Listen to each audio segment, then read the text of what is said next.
Welcome, everyone. No, that's not it. That's not it. What's up, everyone? Welcome. This is my first video with vocals review, so apologies if you expected the normal mute, music only, words on the screen type of format. Reason being is that this is a follow-up to one specific video on my channel, the Tigerwing Menasor First Impressions. If you haven't watched that, link at the top of the screen and in the description so you can see what you get when you first open the box. By the way, apologies if you have been waiting for this update because I have been doing a lot of other content in the background and this was taking really long to edit and put together. But if you're all caught up, here's my long-term review of this set of figures.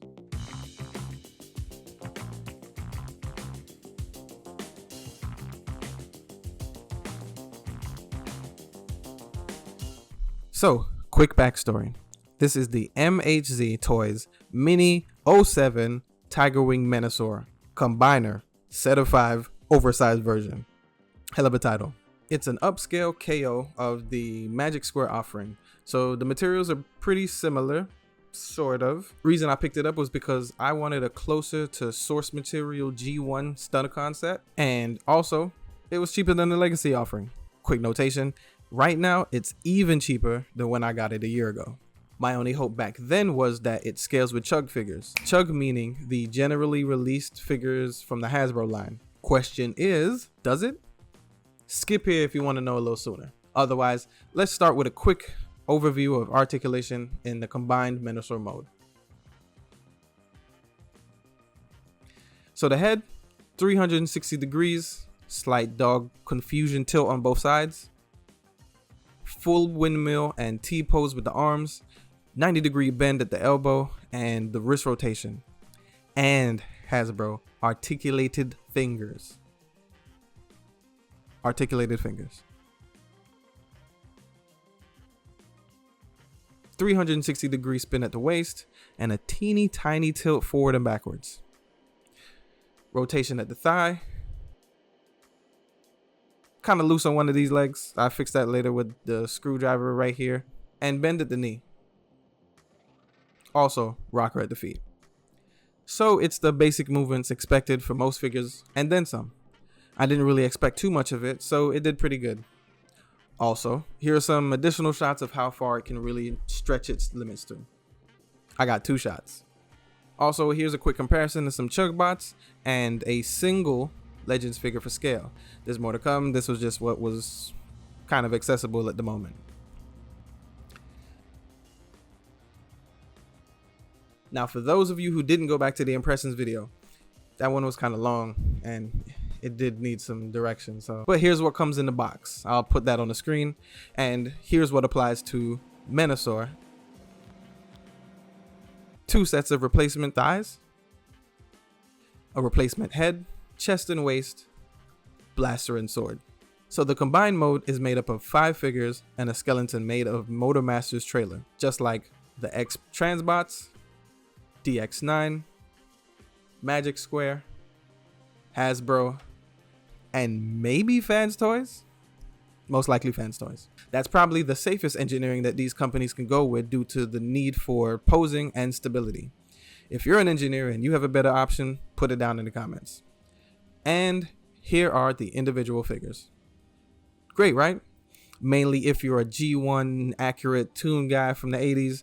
If you're in the Chug scaling and you want more of the stylized look and scaling as best as possible, this isn't exactly the best set. And you can stick with the Hasbro if you can find it at this point. But aesthetically, this one's doing it for me. Now onto the QC. 3 points I'm not sure I can fully resolve. Right arm connector can just come fully off during articulation, just because. It's probably supposed to sit tighter, but I've easily moved the arm and taken it off the shoulder. Number 2, which is the same for Dead End's rear end. Just want to move his arm up and off it goes. The authentic Magic Square owners, assure me that this does not happen with yours, please, in the comments. Number 3, the hood area of breakdown. Can't sit flush for nothing on the back leg config. So just tilt on the hinge and never look at it again. 2 points I had to check out and tighten. The shoulder looseness.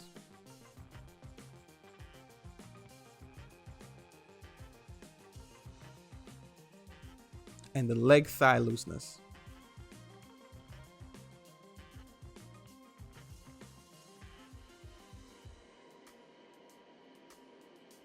Oh, the QC. The material does favor the plastics from Magic Square, that slightly softer, almost rubber feeling surface. Each one of them has the same build and structure, pegs and pins where needed. This particular part happened after an attempted transformation, second transformation from vehicle to bot mode.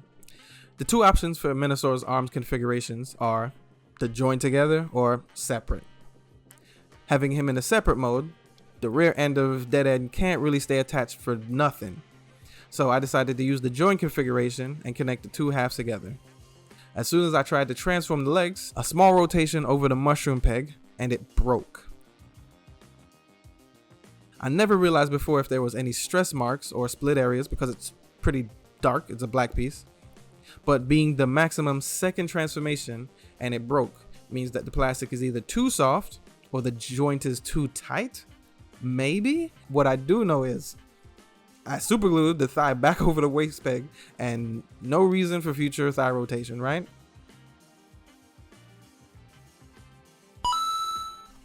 Well, this won't end completely bad. Got an update to this Dead End figure. I actually reached out to Shozi. Always important to reach out to your place of purchase because I was able to get a replacement part. Actually, I used their portal in which you advise them of any tickets or requests for parts for a figure that you've purchased for them in the past. Fully wanted to actually pay for it, and they sent it to me for free.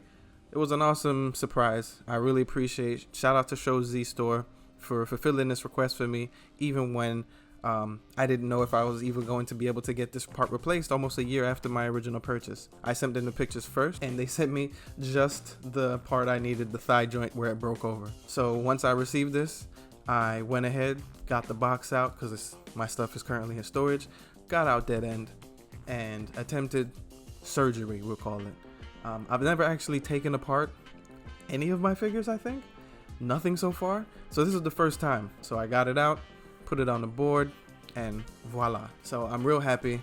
I have a fully functional Dead End now. The StunnerCon set is fully complete, all parts put together, and hopefully further on I don't have any issues. But once again, shout out Shozi. Really appreciate you. My display area idea kind of has them grouped up away from the other bots, so I'm not too nitpicky on the scale, but also let's get into that. Now, scale and comparisons. Now, I favor the limb bots more for their scale when compared to certain figures, depending on your collection. Take, for example, this War for Cybertron barricade because he is the closest I had once again towards me. Somewhat similar to a deluxe character.